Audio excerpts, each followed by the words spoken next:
very honored to have this opportunity to be with all of you today. Special gratitude to Vivek and to Dr. Mitra, and to Mitya, Loretta, Michelle, to each and every one of you. How many of you is it your first trip to India? How many have been here before?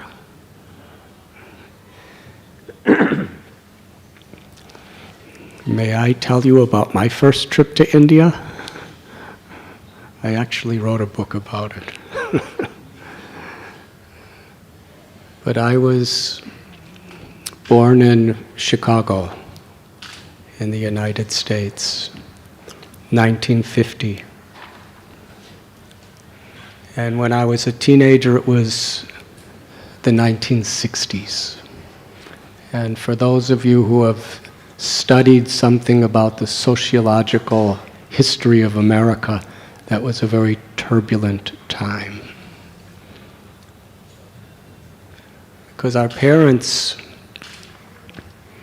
many of them, were brought up in the Great Depression, where literally the American economy practically totally collapsed. And there was massive poverty. My father had to leave school when he was about 14 to work full-time just to help his parents to give the simplest food to the family. But then, the 1940s, there was World War II. And after that, America's economy really started to flourish.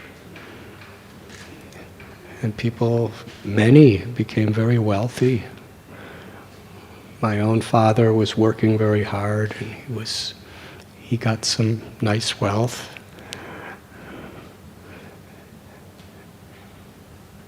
So it was a booming time. But the youth at that time formed what was called the counterculture, which means millions of young people in their teens and 20s rejected the whole society, the whole establishment that their parents stood for. They left home to search for something with more meaning. And many were looking for it in drugs, and many looking for it in music, and many looking for it in sex, and some in spirituality also. You see, at the time, I know in my own life,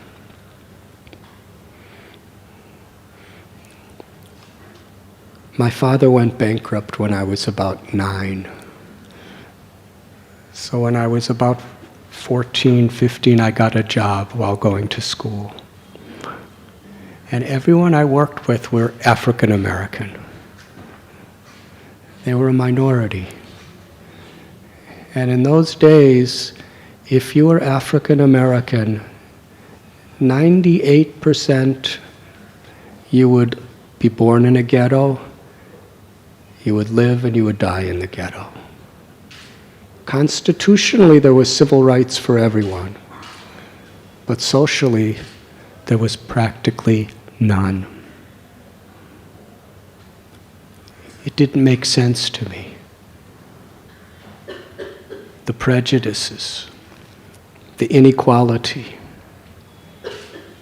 So I joined the civil rights movement of Martin Luther King. At the same time, there was a war in Vietnam.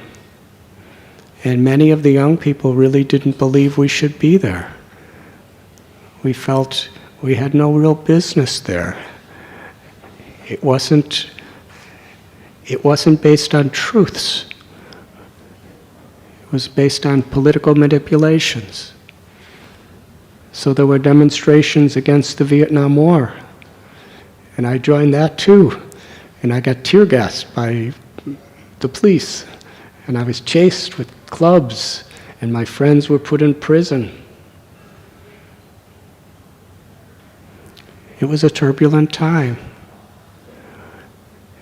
And at that time we were thinking, yes, people may have a lot of money, and people may have a lot of power and prestige, but there must be something deeper and more in life than that. So people like me started questioning everything. So myself and one of my friends decided to take a summer trip between college semesters to Europe, just to see how other people from other countries, from other religions, how they view the values of life. What is their conception of America and of God?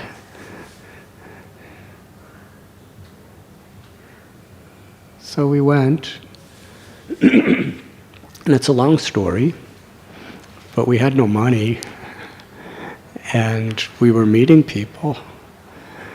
And as my life progressed more and more, I really felt whatever I do in my life, whether it's helping my father's business or going into science or going into engineering or art, unless I found a spiritual foundation within myself, I didn't really see that I could be meaningful to the world. But at the same time, I saw so much hatred and violence and prejudice in the name of religion. And it's been there throughout history. So do I just reject religion altogether? I often thought of that. But then my heart just wouldn't allow me to do it, nor would my intellect. I believed there must be essential values, essential common principles and goals that are at the core of every religion. And the fighting is about superficial external things. And if we don't understand the core essence, then we think those external superficial things are the essence. So I wanted to find that unity within the diversity that I was seeing in spirituality, sociology, and in the world altogether. So I went on a spiritual search. I studied deeper my own religion. I was born into Judaism. I was going to Christian monasteries and studying there in cathedrals.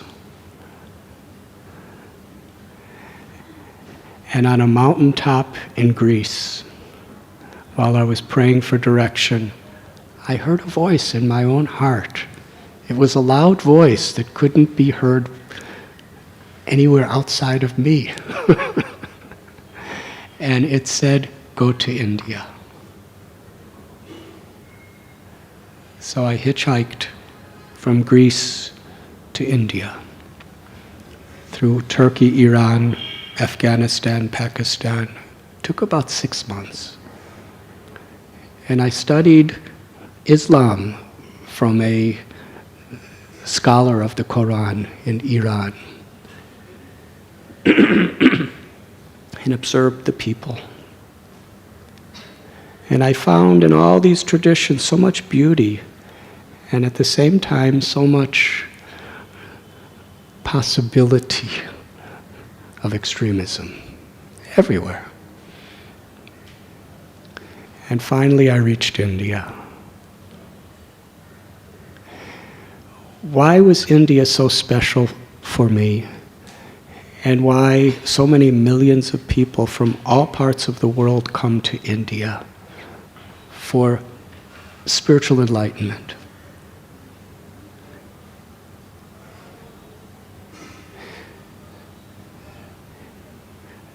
Because many people are looking for a very universal principle of spirituality.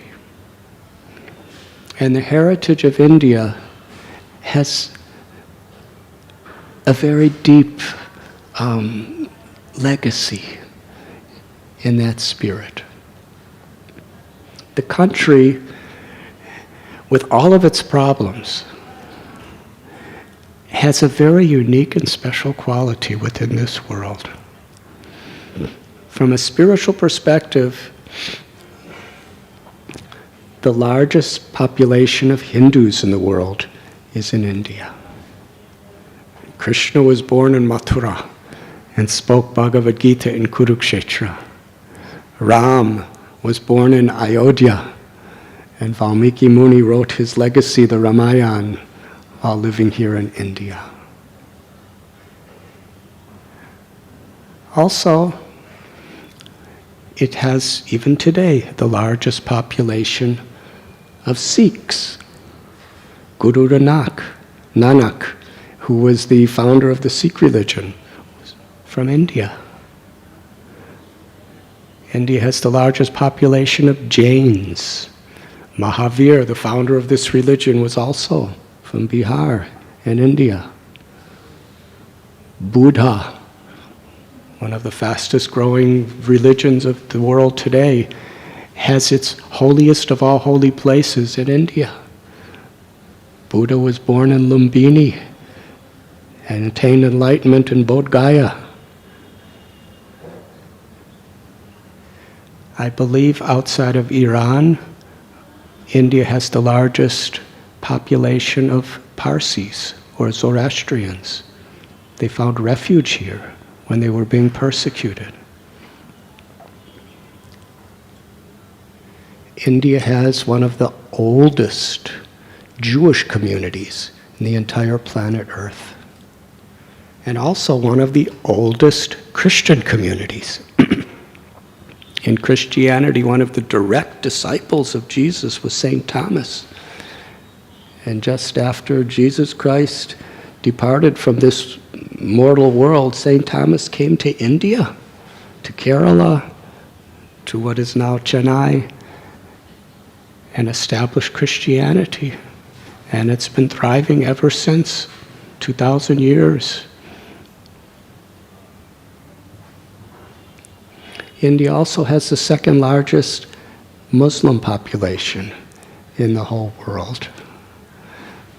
So it's interesting how many various religions from all over this planet has found refuge and flourished in this land of India. Because of the foundational universal principles of the spirituality of this nation. It's called Sanatana Dharma. Spiritual principles that help us to understand who we truly are. What is our true relationship with each other, with the environment, with God, with the world. And these universal principles, when understood deeply, actually include all other true religions. In one sense, all part of Sanatana Dharma. There's no need for sectarianism. There's actually not just a respect of live and let live, not just the mutual respect of making an alliance so that we don't kill each other, which is usually what we have to do. But at the core of the teachings and the heritage is an understanding that we're ultimately all of the same spiritual path, just different rooms in the same house. And we could actually respect and honor and appreciate. And because this principle has been found in the teachings of the great spiritual masters of India, people from all over the world have come here to look for that, to find that. The Bhagavad Gita, which is one of the foundational scriptures that have been here, for millenniums in India, when I found one particular teaching there, one verse out of 700, in my own life I thought, this is really what I'm looking for. Can I tell you the verse? Vidya vinaya sampane brahmane kavihastini suni chaiva swapakecha pandita samadarshana. The English translation. Enlightened person, their quality is that they see every living being with equal vision.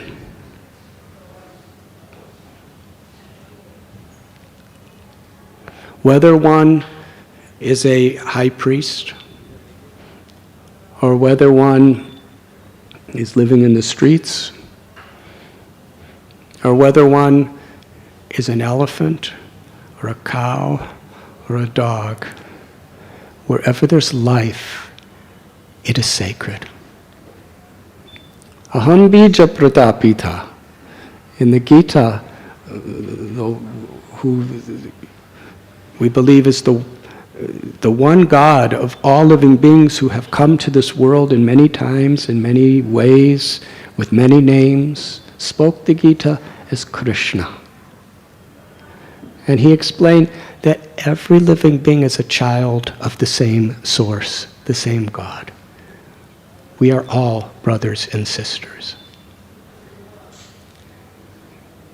And the beginning of actually realizing this beyond just a theoretical conception is to ask the simple question, who am I? Because unless we understand who I am, I can't never understand who anybody else really is. And the Gita tells that the living force within us is spiritual. It is Satchidananda. It is eternal, full of knowledge, full of bliss. And that living force is who is seeing through the eyes and hearing through the ears and tasting through the tongue, thinking through the brain, loving through the heart. The body and mind are like an automobile, but the Atma, or the soul, the self, is like the driver. And when we understand who we truly are as an eternal, beautiful, godly being, then we can also recognize how wherever there's life, there is that spirit. All beings are our brothers and sisters. And whatever wealth we have, whatever knowledge we have, whatever strength we have, whatever influence we have, we are not the proprietors. We are the caretakers. These are gifts. After all, without the air we cannot breathe. Without the sunshine we cannot see. Without the rains we have no nourishment.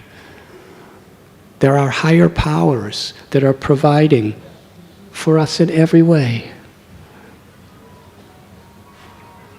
And according to theistic traditions, that higher power is Bhagavan, or God, or Krishna, many names. And these are gifts. The knowledge that we all acquire in our universities, through our studies, the wealth we may obtain through our hard work or inheritance, the influence we have over other people due to our positions. If we think this is mine, the tendency is to become very arrogant. I am better than you. Or if somebody else has more than us, the tendency is to become envious or depressed. But if we understand this concept that I am the caretaker, and whatever gifts we have, we're grateful to have them. And when we understand the true nature of our heart, our soul, then we know that sharing what we have, whatever it may be, for the welfare of others, social, spiritual, physical, emotional, that's where my real happiness is. That's where my real pleasure is. Because there's no higher pleasure to the heart than to love and be loved. And when we connect to the love that's within us, which is our true potential, then in whatever we do, we become instruments of compassion. That's the greatest need of the world. To live in a spirit of compassion is the only thing that can actually satisfy the heart. An elevated society is where people love people and use things to express their love. But if we forget that principle, then what often happens is we love things. And we use people to get those things and keep those things. I heard a very beautiful statement that you can tell how wealthy you are by counting how many things you have that money cannot buy. When we hear this, we have to question, what is real wealth? Real wealth is the fulfillment and the happiness that is within us. Once I saw a little girl. Her parents were extremely wealthy. And they both worked really hard all day. But they had no time for their daughter. So when I saw her, she was dressed really pretty. But she lived in misery. Because a beautiful dress wasn't what's going to make her happy. She wanted the love of her parents. But they didn't have time for her because they were too busy. The heart is yearning to love and be loved. And real wealth is to have that love, to find that peace, to find that meaningfulness in our life. Whether we're billionaires or millionaires or upper class or middle class, or whether we're penniless little swamis like me, those are all details. Our real wealth is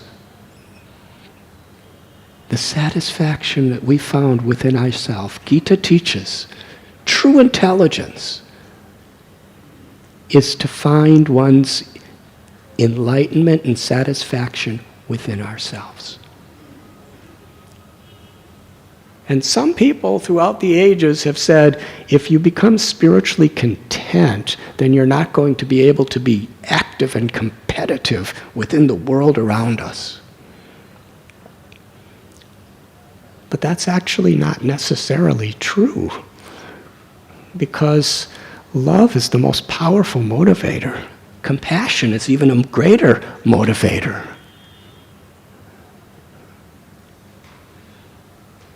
The Bhagavad Gita was spoken on a battlefield.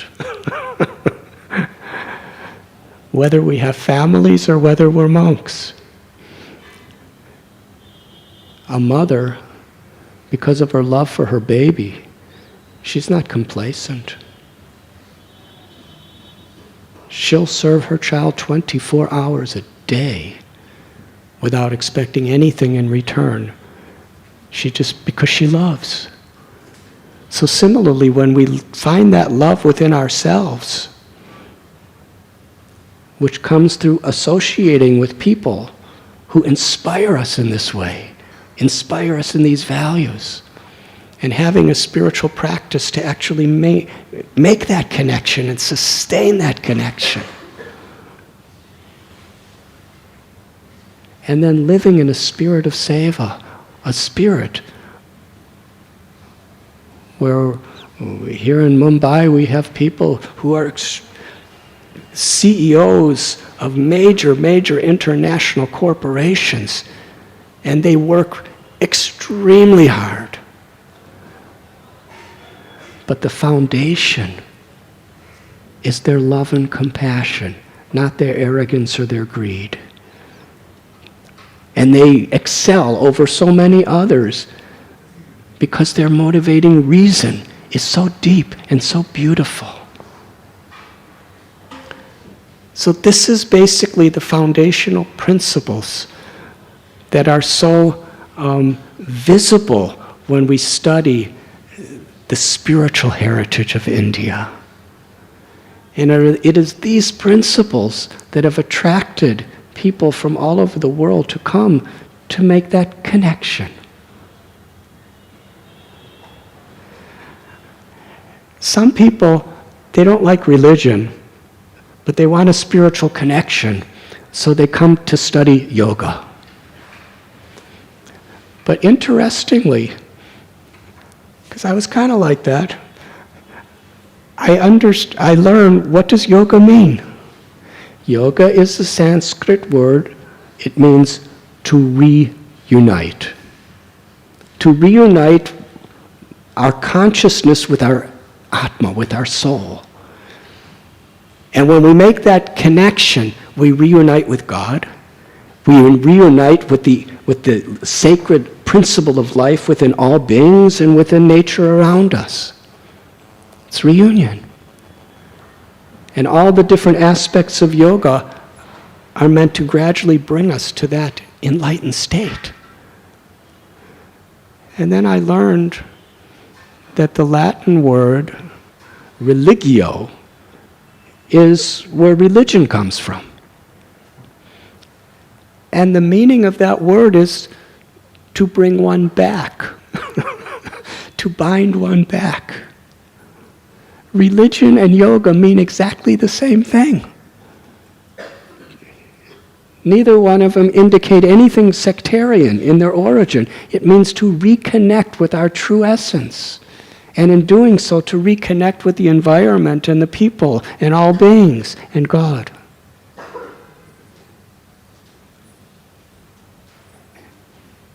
And to live with that principle.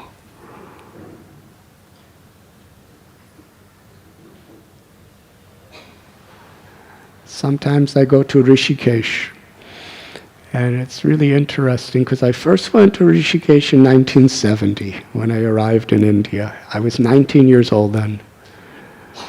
And I was living in a cave in the jungles, and I was kind of all alone.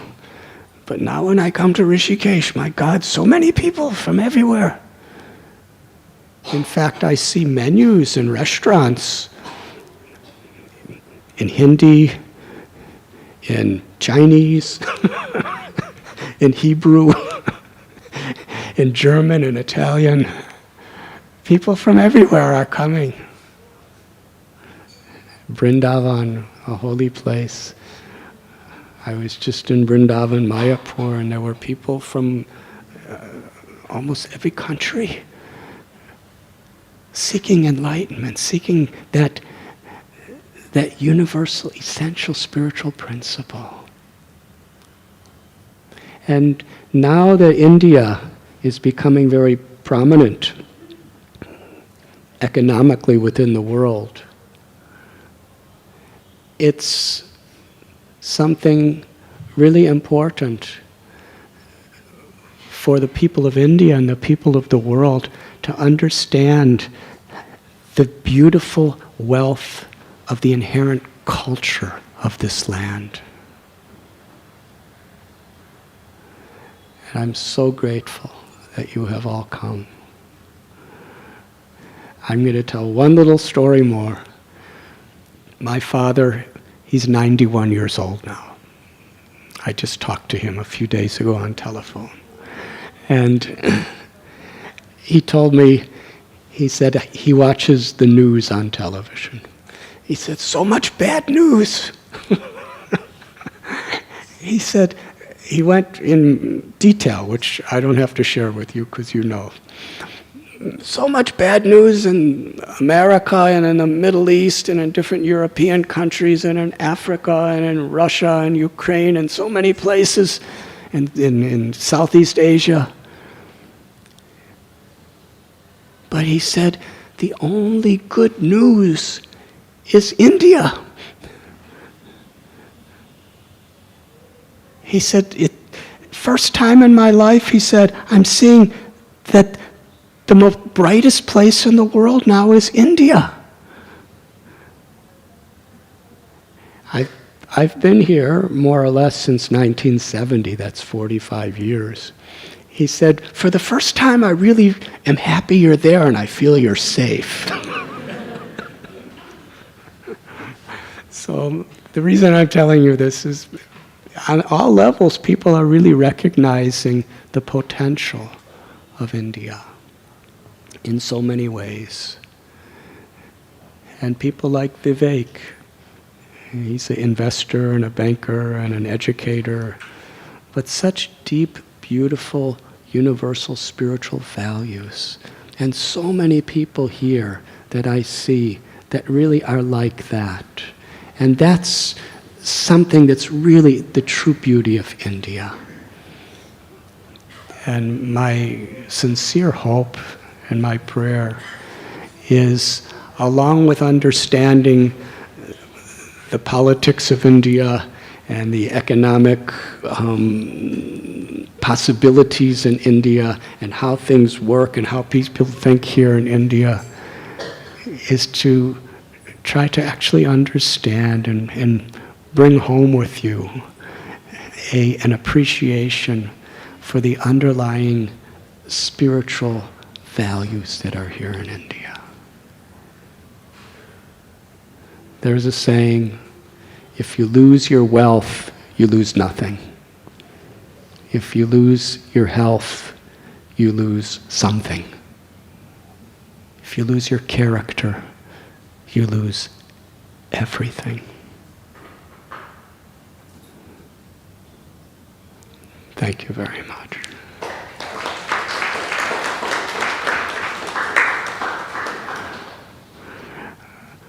I don't know if that's what I was supposed to talk about, but I think it is.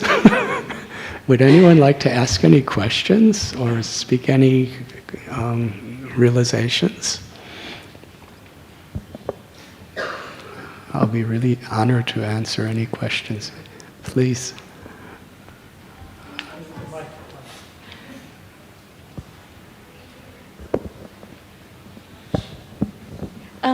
I would like to know, like, why Krishna? I know that there are many gods in here, but why Krishna? Haribo, that's such a nice question. In the Bhagavad Gita, there is a beautiful verse. Yada yada hi dharmasya glanir bhavati bharata abhyutanam dharmasya tatatmanam srijamyaham. Now this verse impacted me a lot because I found people of various religions who were deeply loving, kind people with very high character of all religions. But I myself was from a minority religion. And many people, even in America, hated me because of it. And they accused me of things that happened thousands of years ago. And this verse is very beautiful because it explains that the one God, the one truth, has descended into this world over the ages in many forms with many names, but always for the same purpose: to remind us what we've forgotten, our own deep, true spiritual nature. And when we connect to that nature, we're transformed.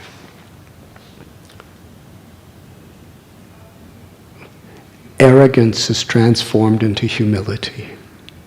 Greed into generosity, lust into love. complacency into compassion. Misery into true happiness. It's that transformation that the Lord teaches us when he comes into this world. So in this way, this verse teaches a very inclusive conception. And that one truth, the source of everything that exists, who people call God, people call Allah, people call Jehovah, people call Ram, name Krishna is very prominent within the Vedas or the scriptures and within the history of this country. Krishna appeared about 5,000 years ago and spoke the Gita and performed beautiful pastimes of love. And the name Krishna in Sanskrit means all attractive. I remember one time a fundamentalist of another religion was really attacking me, saying I was going to go to hell. And I said, why? He said, you're going to hell. And I said, well, where are you going? He said, I'm going to heaven. And I said, well, if you're going to heaven, I think I'll be happier in hell.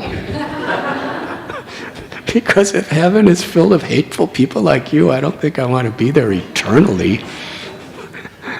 And I said, why do you say I'm going to hell? He said, because you worship a false god. I said, well, how do you know? Because Krishna is a false god. I said, can I ask you a question? Is your God supremely beautiful? He said, yes. Is he the source and proprietor of everything? He said, yes. Is he does he know everything? He said, yes. I said, so having these qualities, is he all attractive? He said, yes. I said, well, Krishna means all attractive. It's the name of your God. Why do you not like to call him all attractive? So, in my heart, and the hearts of hundreds of millions of people in India, either because of their forefathers and mothers, or because of just the inspiration of their heart, like myself, we just found such beauty and sweetness and philosophical meaning in the path that has been given in Bhagavad Gita, spoken by Krishna. Does that answer your question?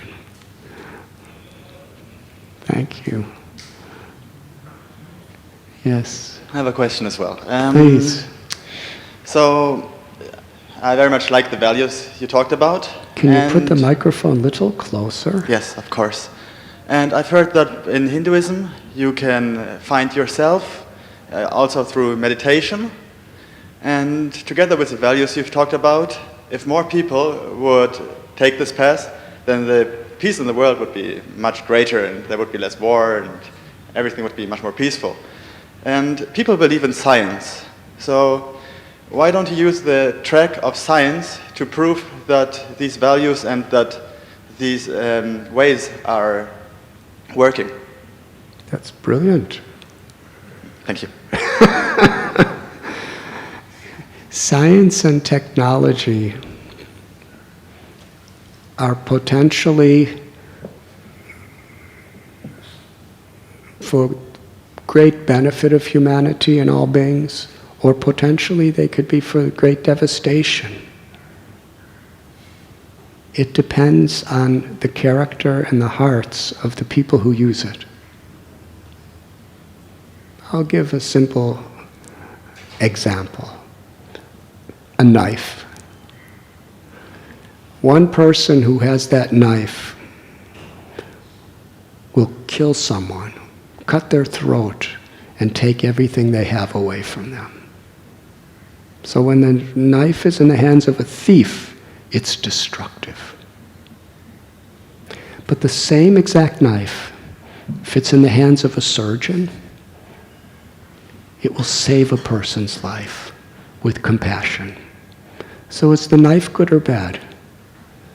The knife is as bad as the person who holds it or as good as the person who holds it. And that's the way everything in this world is. Knowledge, fame, strength, and science and technology are a tremendous strength.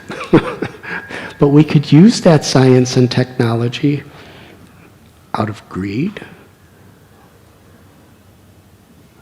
and we can actually pollute the environment and cause so much suffering to so many living beings, including humanity, through our science and technology.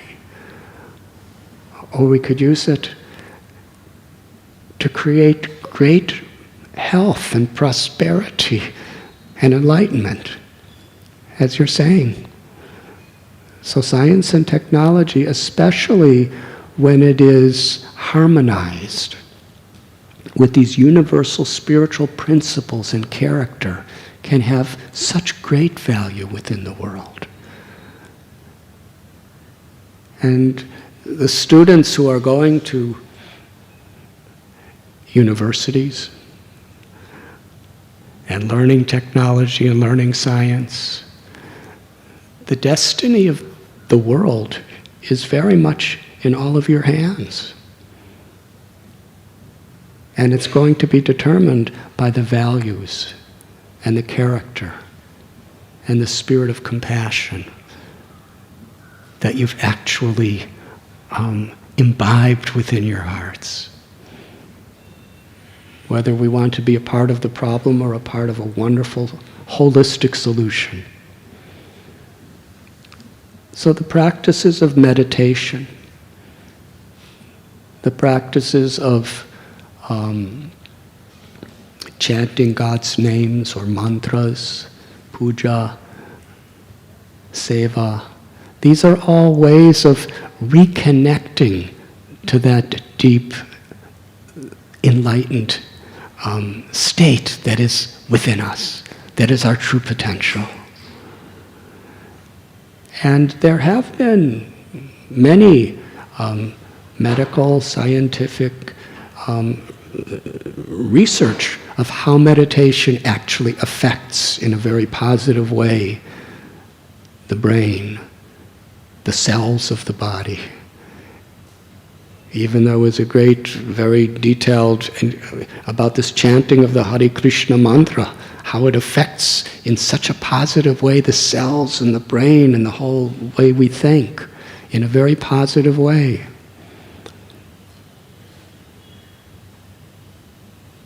So science is beautiful if we are beautiful. And science could be very ugly if we're ugly.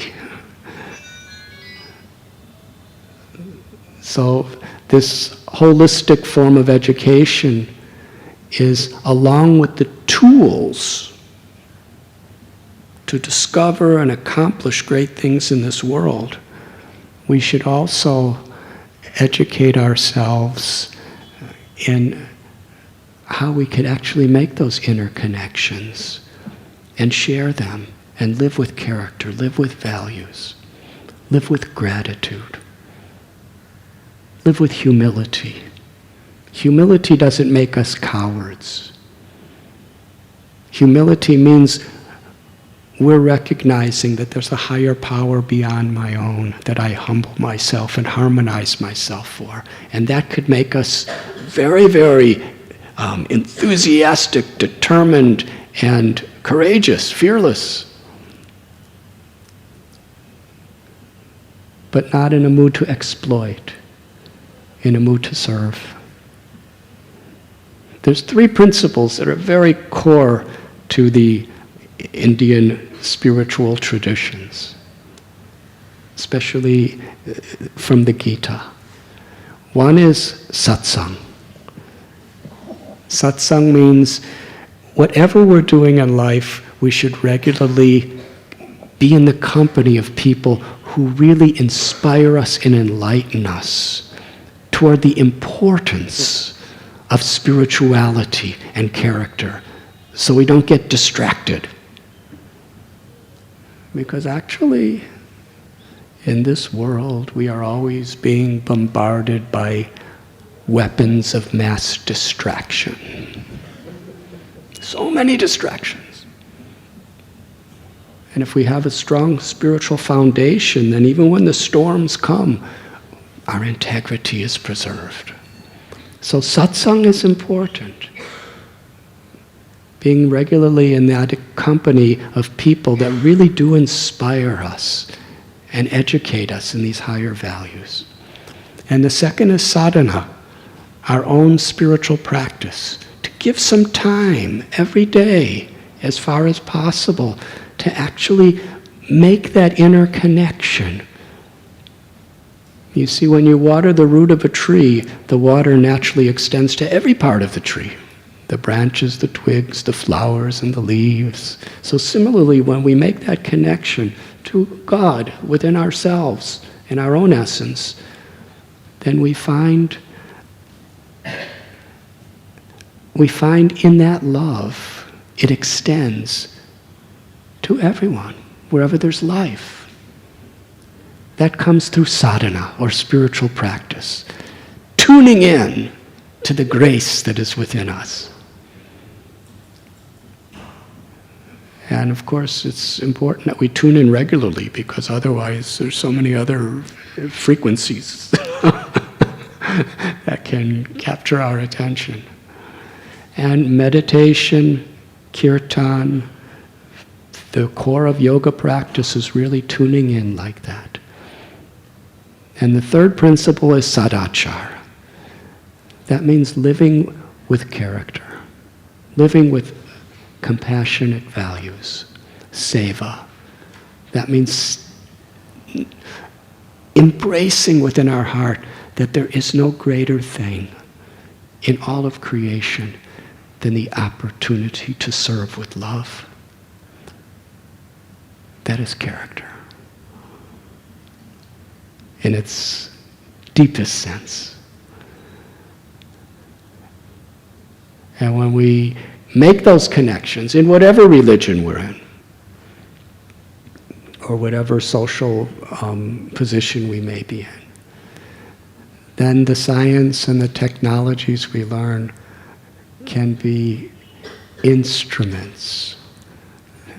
Just like our own body and mind could be beautiful instruments to heal in a spirit of compassion.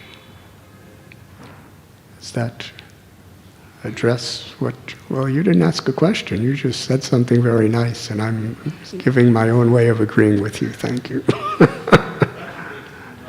Excuse me? So the question was more like, for example, with meditation, you find yourself, but this has to be proved. So if you work together with science, more research would be done on this.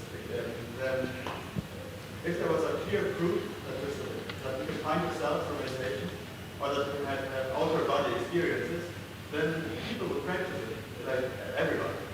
But currently I don't have any proof that outer body experiences are possible through meditation. And so why is not the step made to prove it?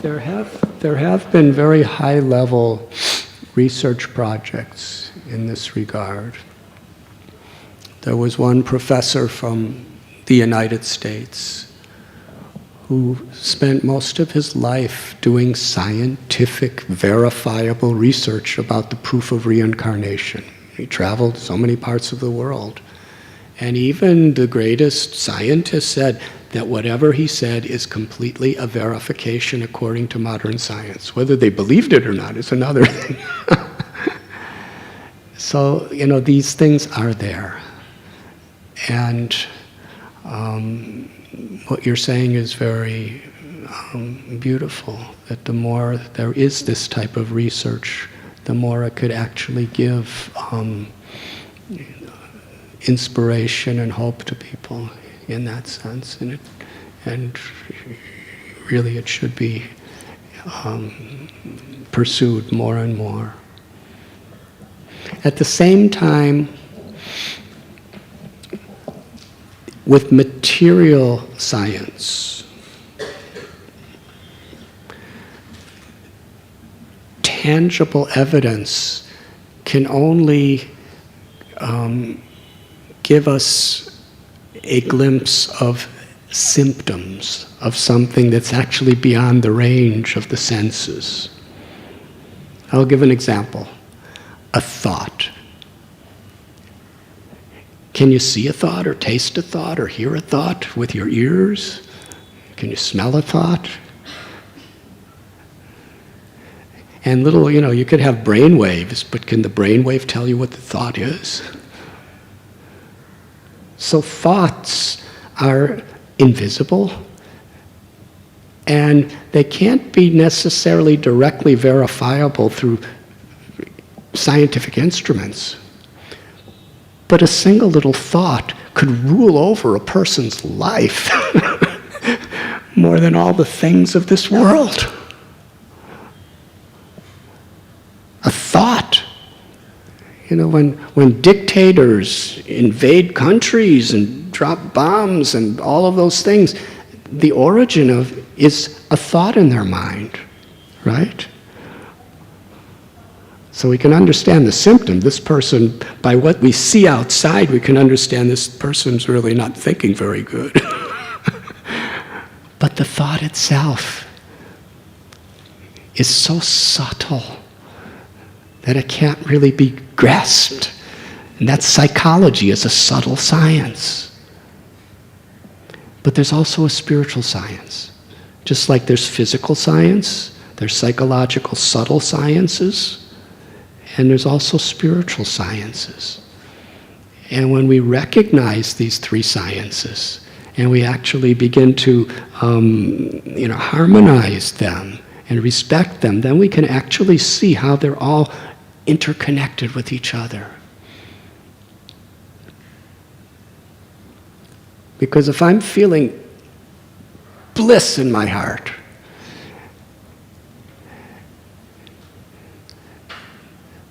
it's hard to find that in scientific research. But how it's expressed, how it's manifested, can be seen. I'm smiling, I'm laughing, I'm sharing it with others. It's very tangible in its intent, but the core of it, the origin of it, is very intangible. It's the most tangible thing to our experience in life, but it's intangible in its essence to physical researches. Does that make sense?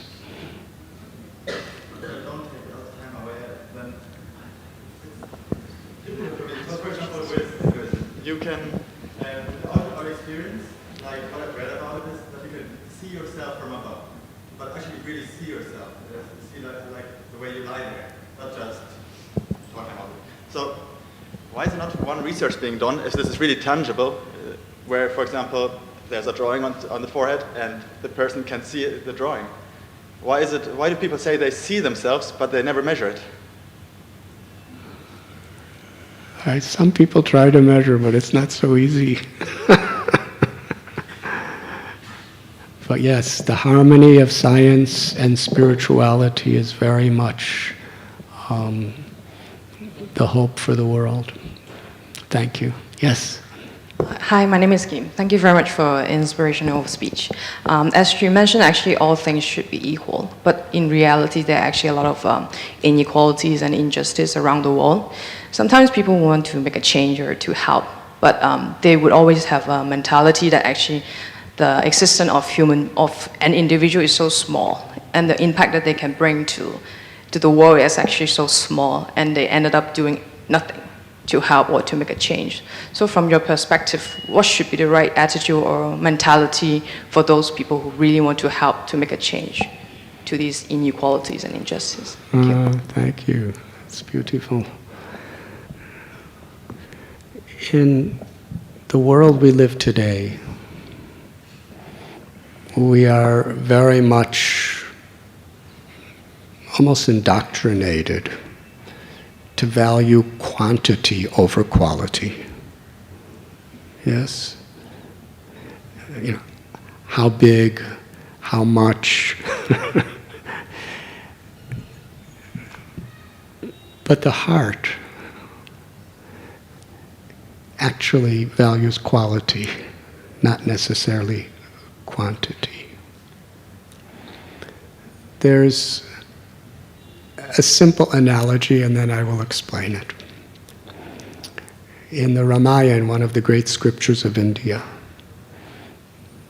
there was a bridge being built across the ocean with rocks. And Hanuman, who was an extremely powerful, incredible warrior, who had such deep love for God, or Ram, he was bringing gigantic rocks from the mountains that weighed tons to build the ocean. And his beloved Lord, Ram, who was an avatar, who was walking behind him, happened to see Hanuman stop because there was a little squirrel. And the squirrel jumped in the water, then rolled around in sand, and then went just shook his body and made the little grains of sand go on the bridge. And Hanuman didn't want to step on the squirrel while he's holding, so he told the squirrel, please move. And Ram said, that squirrel is doing as much as you.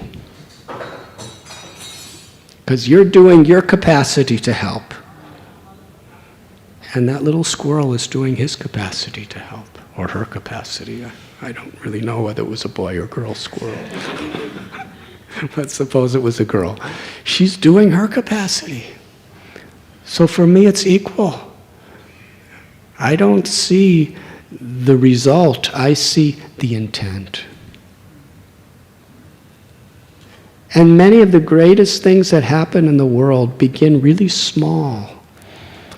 But if we just think, I'm so small, I can't make a difference, then we won't make a difference. But if we can even help one person in our life, that is a tremendous accomplishment. That's greater than winning the World Cup or being a world champion. If you can help one person in this world, that's a great thing. What to speak of 2 or 3 or 1 million? The quality is really important. And we could all make a difference, big or small. There's a house just about a 10-minute drive from here when there's no traffic. And I go there sometimes to give talks. It's a very old house. It's a beautiful mansion. And there's a living room in this house. And the living room is exactly as it was in the 1940s. The same carpet, the same sofas and chairs, the same coverings on the sofas and chairs, and everything is exactly in the same place it was in the 1940s. Because what happened there is that's where Mahatma Gandhi and Sarojini Patel and Nehru and a few others, there were just about 5 of them. They would meet in that house to discuss liberating India from the British rule. None of them had any money, hardly anything. None of them had armies. It was just a few people with common thoughts. And that's where they decided to establish this cause called Quit India. At that time, it is said the British Empire, the sun never set.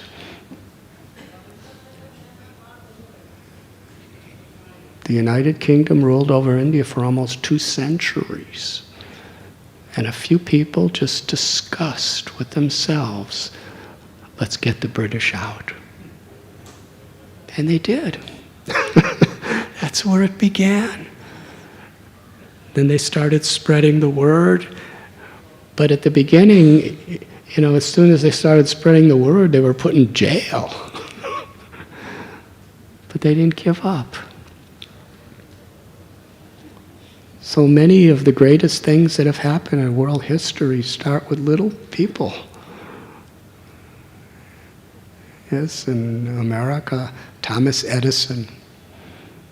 So much of the concept of electricity and lighting, in a little place, I think Ohio or New Jersey or something like that. He was just his little laboratory all alone, and all of his experiments kept failing. And one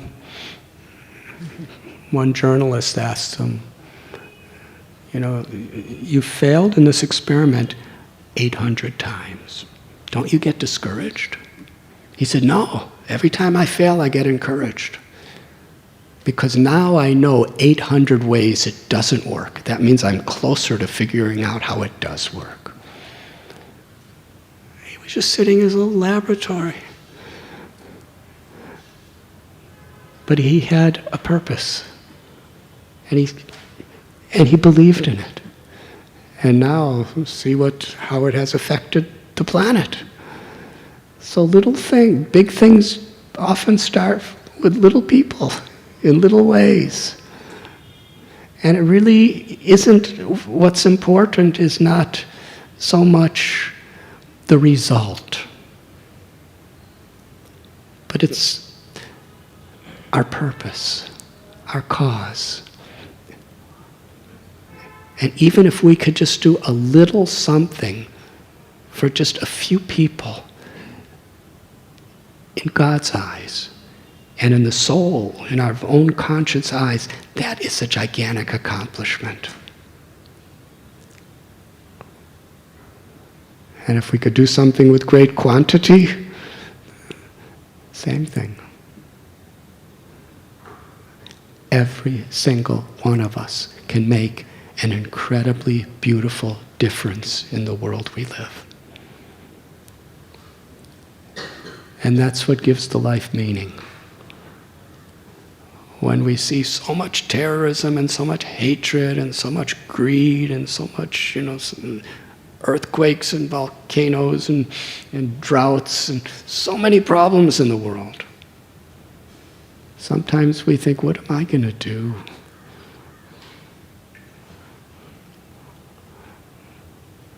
But we can do something incredible and unbelievable. Just by making that inner connection and making the right choices to make a positive difference. And when a few of us come together to share that, like they did in that little house or that big house I was telling you about, then wonderful things really can happen. So failing in life is when we don't see that potential. And real success in life is not the quantity, but what we live for. Does that answer your question? Thank you. Did you already, anyone else? Yes, please.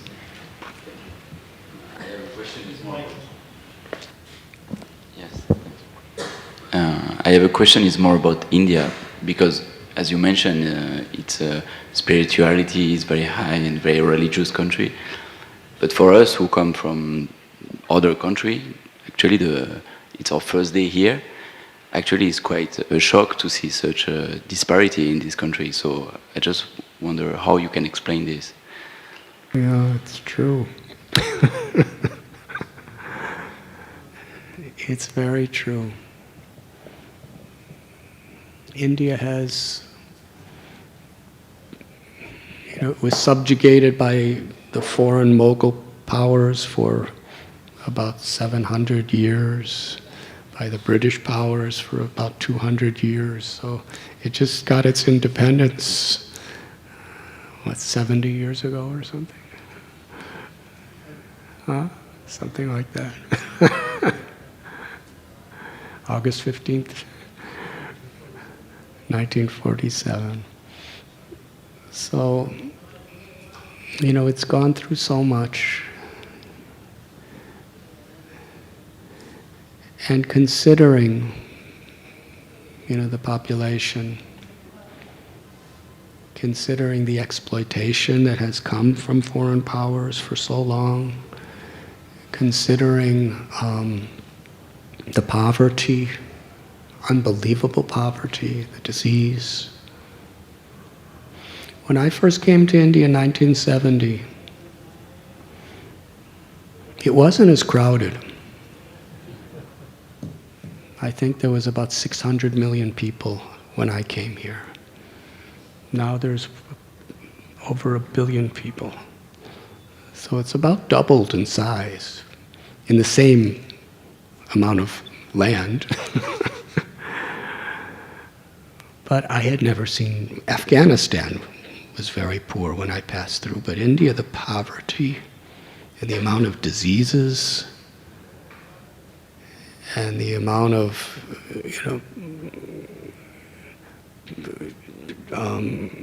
how to explain it, very dysfunctional bureaucracy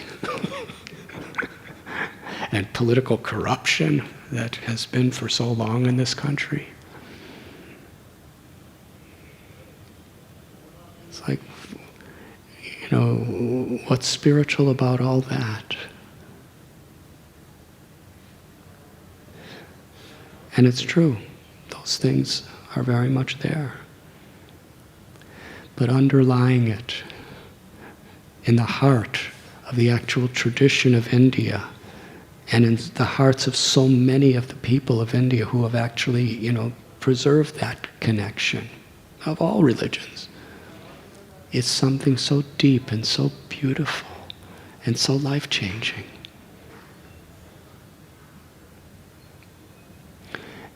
And over the years, I've seen so many people from foreign countries come to India.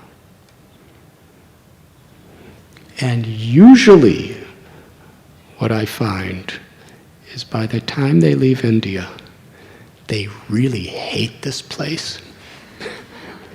Because, women getting raped and this and that and all of, on the external feature, there's so much disparity in India. So they either leave thinking, God, and they get dysentery. They leave either kind of traumatized, or despite all the things that I just talked about, they leave transformed and enlightened, because something that's almost invisible here is so deep and so rich and so beautiful. I see it all the time. People come from China, from America, from Europe, from Australia, from South America, from Africa, and so many. They don't leave the same. Something has changed in their heart. That's very beautiful. It's given them wisdom, given them intuition, and it says in the Bible, "Seek and ye shall find." So depending on what we're seeking, we're going to find that. There's a lot of inequality. There's the caste system. There's so many things that are very, very wrong in this country. But below the surface, there's some of the most beautiful people and such beautiful wisdom and such a beautiful culture. And all these really wrong things are due to distractions from that. Does that kind of answer your question? A lot of times, people just flying into Bombay, if they don't have a night flight where they don't get to see what's happening when they're landing. If they have a day flight, as you're coming in, there's ghettos all around the airport that make the ghettos in America seem like very, very middle class, nice places. Maybe not in what's going on in them, but as far as the physical standard of living. And oftentimes it shocks people. And then when they get out of the airport and they get in their car and beggars come, sometimes with leprosy, sometimes with deformed and begging for money. And I remember my mother came to India and she had some candy in her purse and she gave them to one of these people, and suddenly there was about 50 of them around. And she was horrified. What to speak of when she got attacked by a monkey.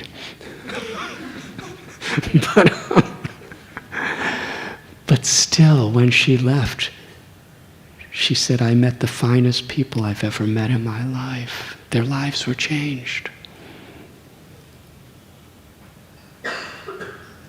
So please, while you're here, let's try to make a difference on the level that is really sad with whatever we can do.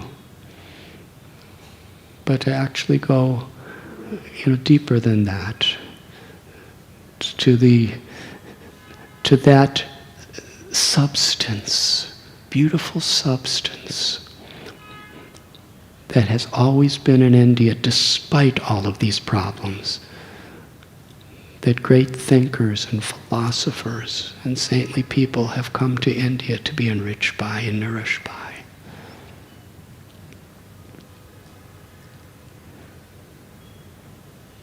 And even in London, I meet sometimes recently some European bankers and investors who are really powerful. And they have told me, so many like that I had an assignment in India and I was horrified when I got there. But by the time I came back home, India was like my mother, because they went beneath the surface into something that was really very valuable. And I'll end the answer to this question with one little thing. My guru, Srila Prabhupada, he was in London in 1969, and a journalist, he said, we have our own religion and our own society. You're a Hindu Swami. Why have you come to England? And he said that you British people, you ruled over India for almost 2 centuries. And while you did it, you very much exploited practically all the wealth you could from India to bring to England. Jewels and so many facilities and minerals, and said you took from India practically all the treasures you could get and brought to India.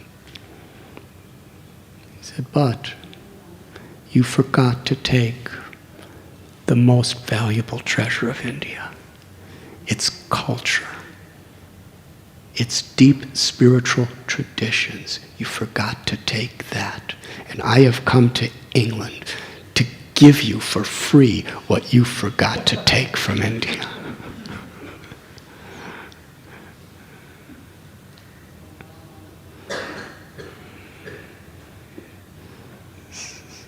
Is there any other? Yes, please.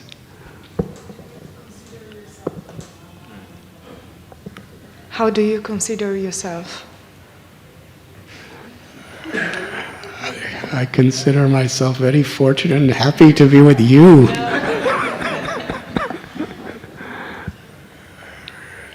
Can you be a little more... Like in terms of, do you consider yourself a monk? Or do you consider yourself like a particular enlightened spiritual guide? How do you consider yourself in terms of your mission in this life? That's the hardest question anyone's asked.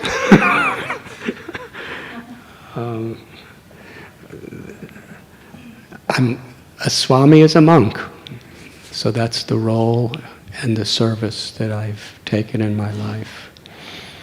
The concept of a Swami or a monk in our tradition is we accept a vow of celibacy, and we accept where we don't have any property or really anything that is our own as far as material things. And the idea is that in order to give our whole energy to the whole world, according to our capacity, we give up the responsibility of a small family so that we can put our whole energy into trying to serve the whole human family, and the whole family of all beings to our capacity. So the idea of renunciation is for the purpose of seva or service.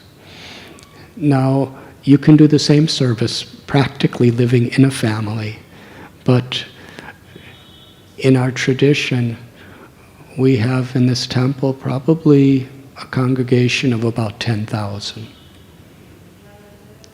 And there's one Swami who lives here. And there's maybe about 200 monks. So the monks and the Swami, we encourage and inspire the congregation. And in that way, the congregation is doing so much to help us, and we're doing so much to help them, and the combination is something very beautiful. Those who are in the renounced life help to just keep the family people focused. So in this way, that's a service. So my role is as a Swami. The spiritual path that I follow is bhakti, or the path of devotion, specifically Krishna devotion. But how do I consider myself? I consider myself just very grateful that I've been given the opportunity to dedicate my life to service. And I find no greater pleasure, no greater wealth than the opportunity to serve, to really try to make some difference in other people's lives, especially in a spiritual way. So I just like to be the servant of the servant of the servant of all other servants, in whatever role I may be in. And that may be an esoteric answer, but that's how I see myself. Yes.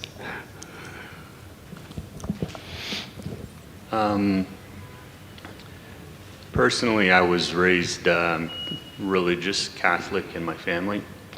As I've grown older and become more informed, I'd say that I've acquired a lot of the values that you've talked about, but I've become a lot less religious.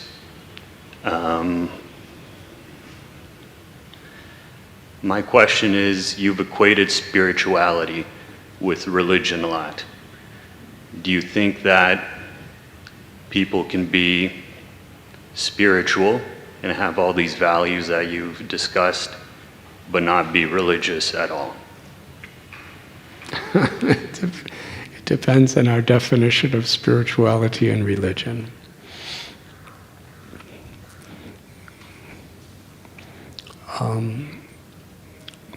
I would say values is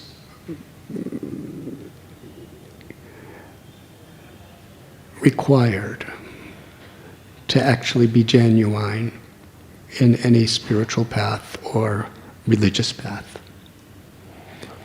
In the yoga system, there's the yamas and the niyamas, which is basically on our values, on our ethics, on our morality.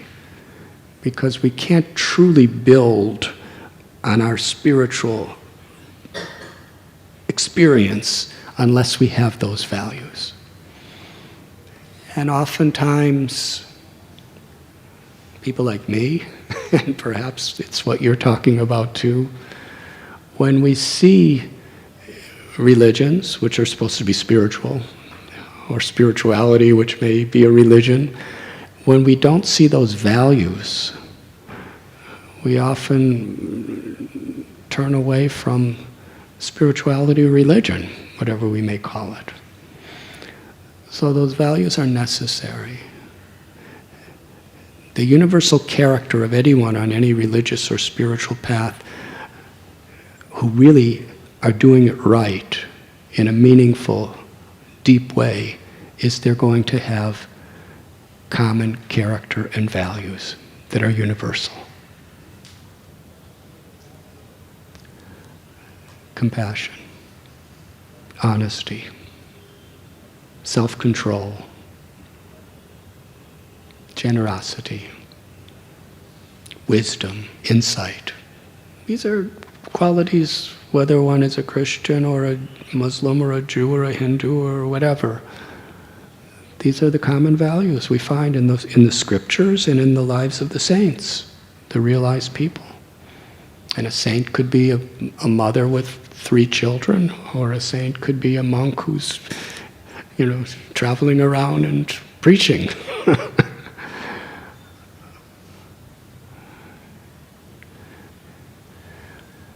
But without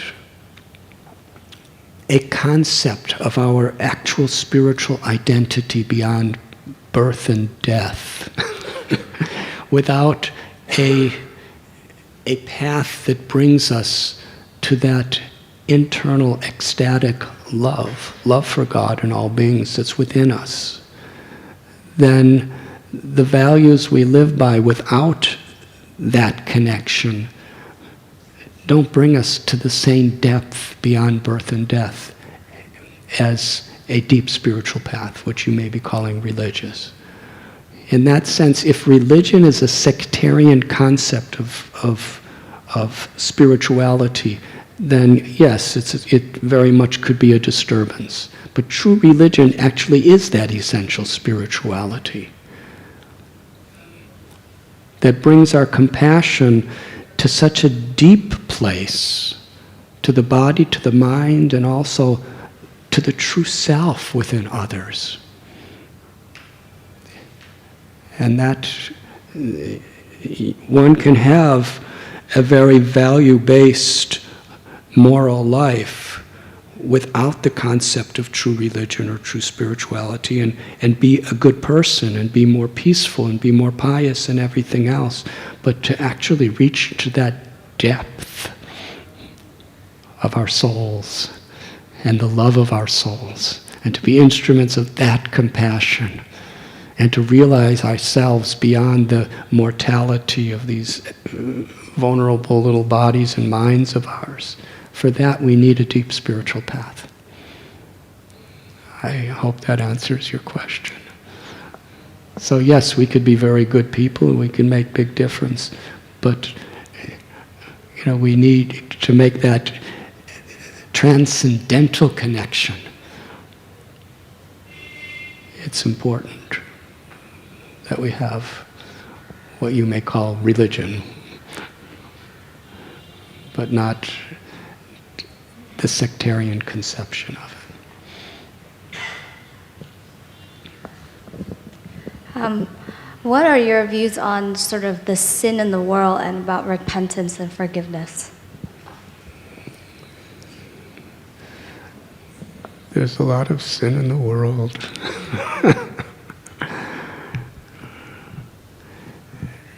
Repentance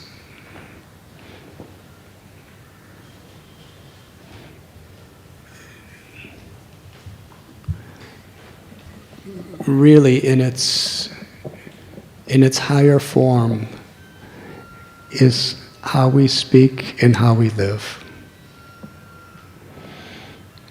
Because in certain religious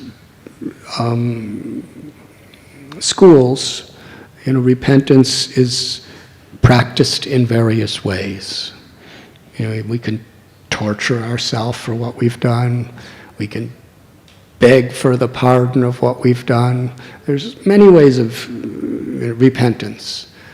But in our tradition, the real repentance is to stop doing the wrong thing and start doing the right thing. Because if we just, beg for forgiveness, but then we keep doing the same thing, there's not much benefit in that. If we really understand that what we're doing is not right, we change our heart, and we change the way we live, and we seek out people who actually can help us change our values, and we make choices. There's an analogy that in every heart there are two dogs. There's a good dog and there's a bad dog. The good dog is barking and calling us to a life of compassion, forgiveness, devotion, honesty, love. The bad dog, envy, arrogance, greed, selfish passion of lust, anger. So these two dogs are in every one of our hearts. Do all of you have that experience? It's the nature of the mind. Sometimes, you have the voice of just such goodness, and other times you just want to take revenge, and you're so angry, and you're so dissatisfied, and you're so agitated, and you're depressed. That's the bad dog. And those two dogs are fighting within all of us. Which one's going to win?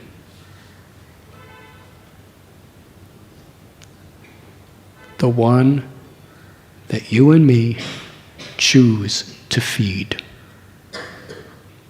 The one we choose to feed is going to get strength. And the one we choose not to feed is going to get weak. And what is that feeding? By the choices we make. Moment to moment in our life, the choices that we make. In this situation, am I going to follow the bad dog by cheating and being dishonest and being greedy and not caring if I cause pain to another for myself? Or am I going to follow the good dog? And there's a higher principle than this, and I know I could be more successful if I'm honest and I live with integrity.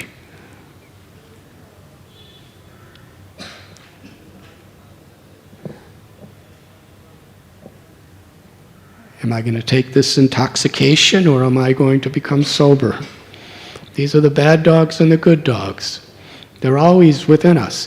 And according to which ones we have fed in the past, that's the one that's barking the loudest.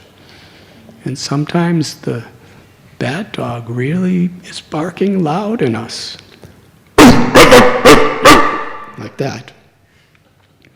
And sometimes the good dog, very soft little voice in the corner of our mind, just begging, feed me. We always have the choice. And true repentance is to feed the good dog. To actually live with integrity, live with morality, to live with devotion. To live according to a higher principle rather than a lower principle. And whatever methods of repentance we may do,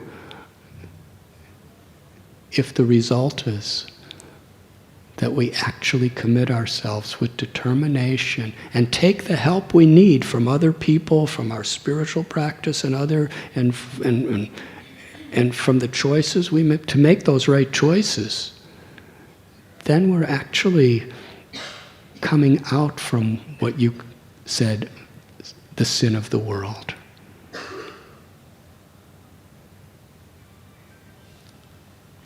Does that answer your question? Yes. Thanks a lot for the sharing. I really treasure the love and values that you shared. And I agree with you that all the religions, they all share the same values in the essence. But now these days, different religions, I feel that they are comparatively much more aggressive in penetrating in different parts of the world, especially those with extreme values. And those values, I think it actually goes against your values. Do you feel being threatened, or do you feel that they are your competitors now?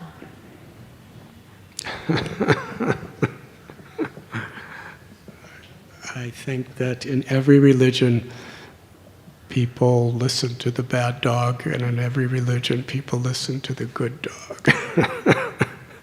But the whole purpose of every religion is to listen to the good dog. So I don't see that it is religion that's causing the hatred, the discrimination, the arrogance, the terrorism. It's been there throughout history.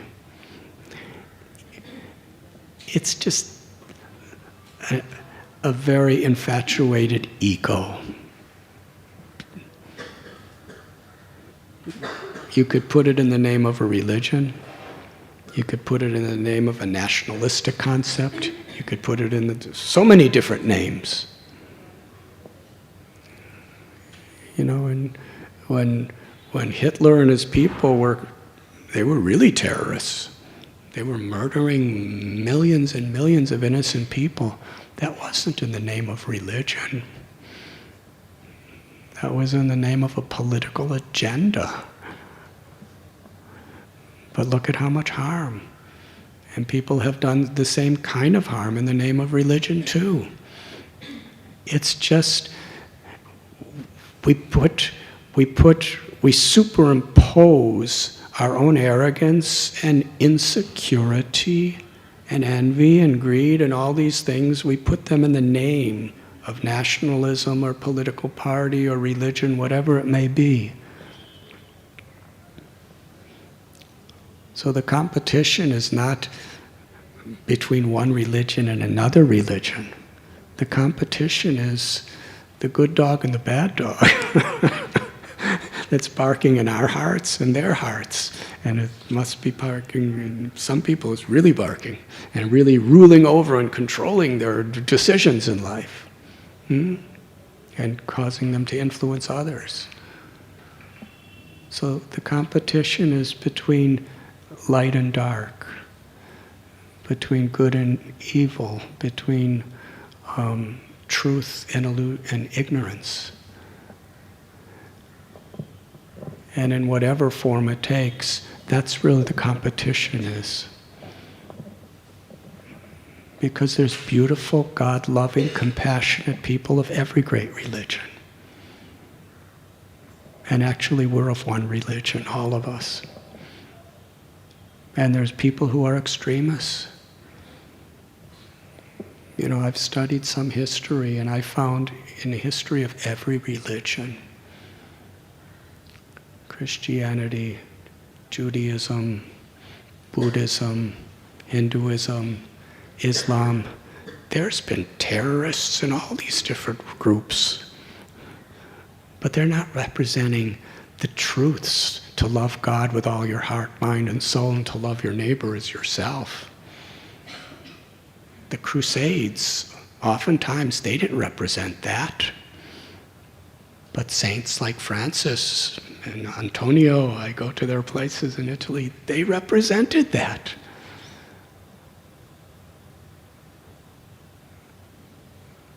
So in every path, there's been the extremists, and there's been the people who were seeking the essence. So the competition isn't one religion against another. The competition is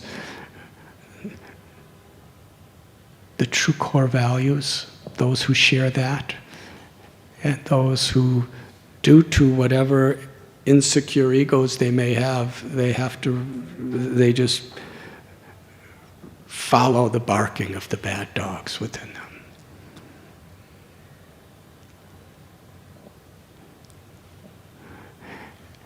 And it all begins, actually,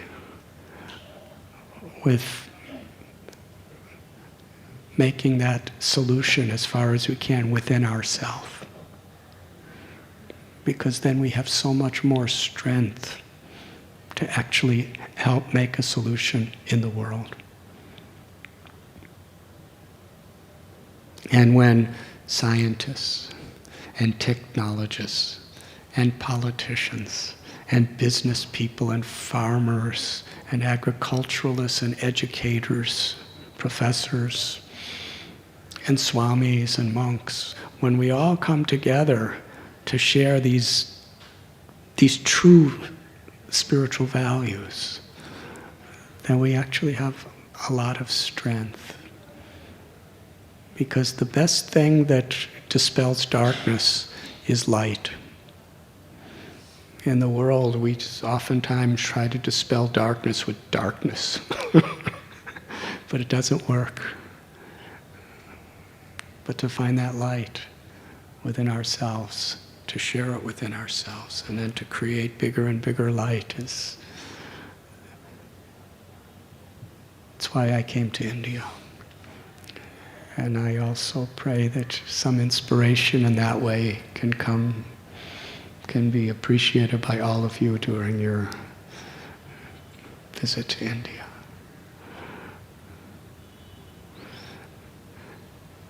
From some people's perspective, you've come to study and visit. But many people, when they leave, even with the same purpose, they leave with the idea that I have just been on pilgrimage. Thank you very much.